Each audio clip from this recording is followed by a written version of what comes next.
dengan Teacher Mira dalam mata pelajaran Pengelolaan Bisnis Retail kelas 12. Hari ini kita akan membahas tentang SOP dalam bisnis retail. Nah, mungkin sebelumnya kalian sudah pernah mendengar istilah SOP. SOP atau kepanjangannya adalah Standar Operasional Prosedur, merupakan panduan atau pedoman yang digunakan oleh perusahaan untuk menjamin kegiatan operasionalnya itu berjalan dengan lancar. Jadi dengan SOP ini, perusahaan dia punya panduan, dia punya pedoman bagaimana sih nanti transaksi di dalam perusahaan tersebut dilakukan. Ada prosedurnya. Nah, di dalam bisnis retail ini terdapat 5 SOP yang akan kita bahas. Yang pertama yaitu SOP penjualan tunai, kedua SOP penjualan kredit, yang ketiga SOP pembelian tunai, yang keempat SOP pengeluaran kas, dan yang kelima SOP penerimaan kas. Mana sih prosedur dalam melakukan penjualan? Bagaimana juga prosedur dalam melakukan pembelian? Terus bagaimana juga ketika ada uang masuk? Bagaimana prosedurnya? Dan ketika ada uang keluar, bagaimana pula prosedurnya? Mari kita bahas satu persatu. Kita mulai yang pertama, yaitu SOP penjualan tunai.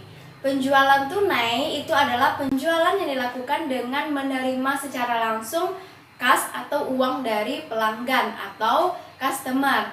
Jadi manfaat dari adanya penjualan tunai ini adalah resiko tidak tertagihnya piutang atau resiko tidak terbayarnya barang yang telah diambil itu akan berkurang, karena memang pada saat itu juga kita menjual, pada saat tersebut juga lah kita menerima uang atau kasnya.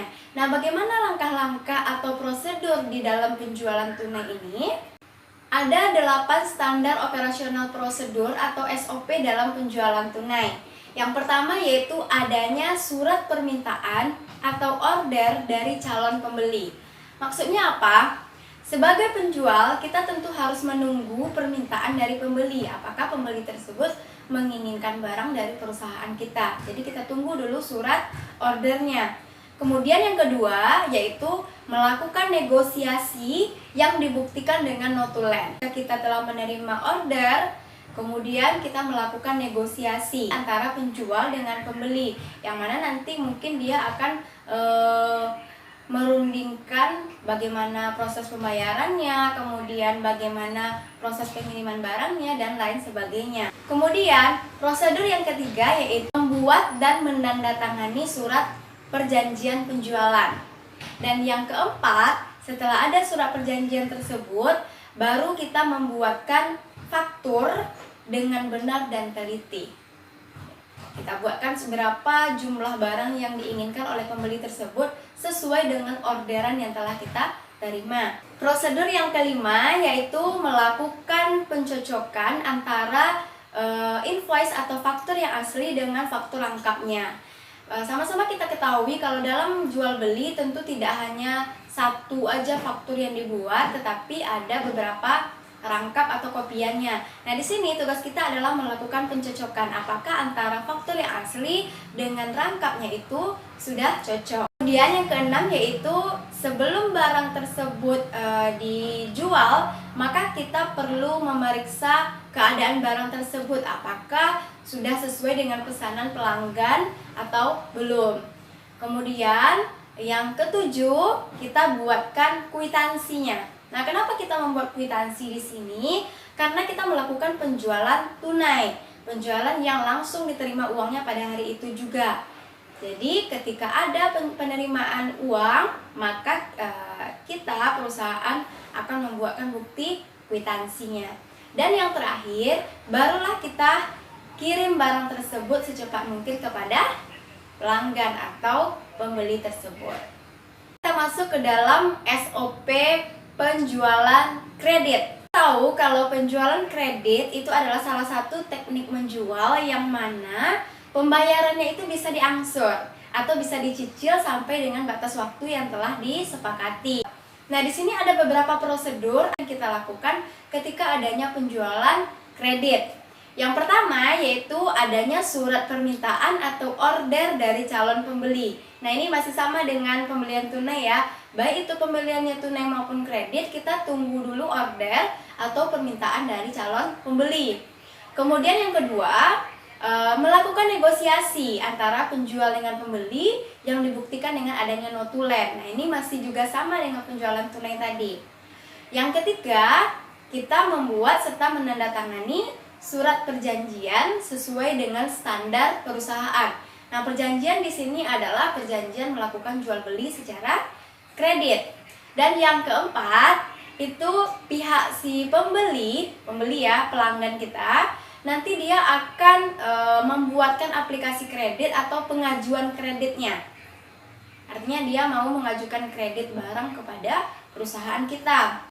Yang kelima, yaitu memeriksa aplikasi atau pengajuan kredit dari pelanggan tadi. Dan kemudian yang keenam, kita lakukan survei kepada calon pelanggan tersebut. Jadi tidak hanya dari data-data saja kita lihat, tetapi juga dilakukan survei ke lapangan untuk melihat bagaimana keadaan calon pelanggan tersebut. Kemudian yang ketujuh, kita menerima persetujuan dari manajer bagian kredit. Ya, karena memang semuanya tergantung dari manajer bagian kredit apakah akan memberikan kredit atau tidak. Yang kedelapan, yaitu apabila kita telah memperoleh persetujuan dari bagian kredit, maka proses jual beli ini bisa dilanjutkan. Dan yang kesembilan, perusahaan akan membuatkan faktur atau invoice. Dan yang terakhir, yang kesepuluh, segera mungkin mengirimkan barang yang telah dipesan tersebut kepada pelanggan. Sekarang kita masuk kepada materi yang ketiga, yaitu SOP pembelian tunai. Jika tadi kita membahas tentang penjualan, sekarang kita membahas tentang pembelian tunai. Nah, pembelian tunai adalah kegiatan memperoleh barang ataupun jasa dengan cara mengeluarkan kas sesuai dengan harga yang telah ditentukan oleh penjual. Jadi kita langsung mengeluarkan kas ketika kita memperoleh barang atau ketika kita melakukan pembelian. Nah, bagaimana sih prosedurnya di dalam melakukan pembelian tunai ini?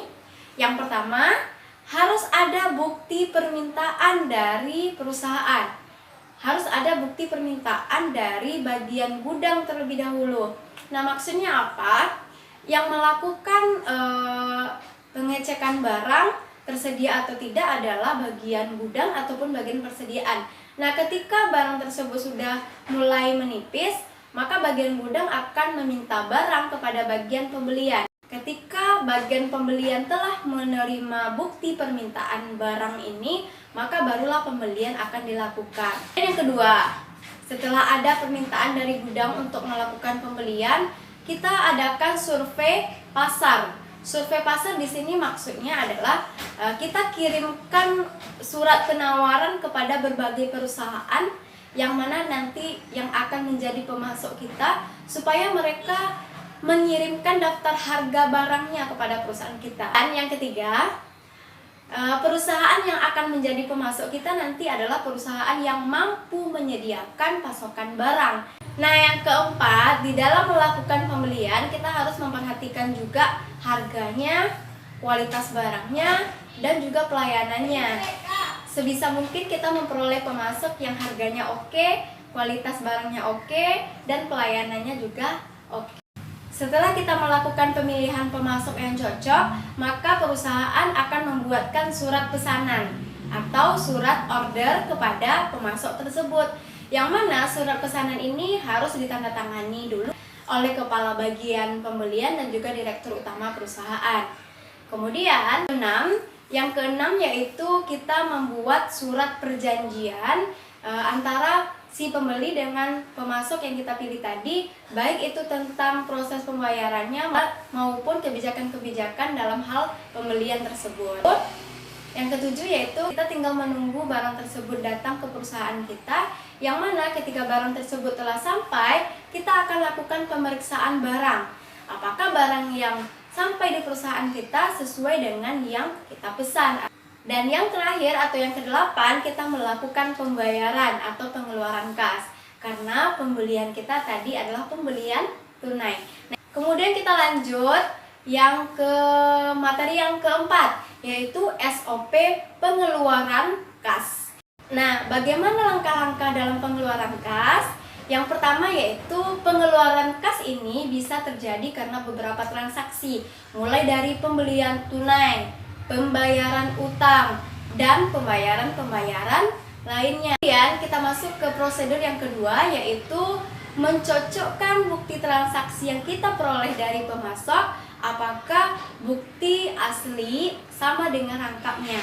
Ketika kita melakukan pembelian tunai, tentu si pemasok akan membuatkan kwitansinya.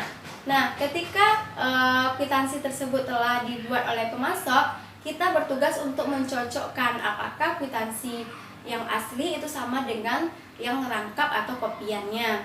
Kemudian yang ketiga, barulah kita menerima bukti transaksi tersebut yang telah ditandatangani sebelumnya oleh pemasok. Dan yang keempat, setelah kita terima bukti transaksinya, maka kita baru mengeluarkan uang atau mengeluarkan cek. Oke, sekarang kita masuk ke materi yang terakhir, yaitu SOP penerimaan kas. Nah, penerimaan kas merupakan salah satu transaksi yang sering terjadi di dalam bisnis atau perusahaan kita. Nah, kenapa kita menerima kas? Mungkin karena adanya penjualan tunai atau menerima piutang dari para pelanggan. Nah, langkah-langkah yang harus dilakukan yang pertama adalah melakukan pemeriksaan bukti transaksi dengan teliti. Setiap bukti transaksi yang kita terima itu harus kita cek lagi kebenarannya. Yang kedua, kita lakukan perhitungan dengan benar agar tidak terjadi masalah di kemudian hari. Yang ketiga, kita harus memeriksa lagi jumlah uang yang kita terima. Maka jumlah uang yang diterima ini sudah sesuai dengan transaksi yang dilakukan. Keempat, kita melakukan penerimaan kas tergantung dari transaksi yang terjadi, baik itu dari penjualan tunai tadi ataupun penerimaan piutang dari pelanggan. Kemudian yang terakhir, barulah kita buatkan bukti transaksinya berupa kwitansi. Baiklah, itu adalah standar operasional prosedur yang ada di dalam bisnis retail, mulai dari kegiatan penjualan, pembelian, pengeluaran kas, dan penerimaan. Terima kasih atas perhatian dan mohon maaf atas kekurangan. Teacher akhiri dengan Assalamualaikum warahmatullahi wabarakatuh. Bye bye.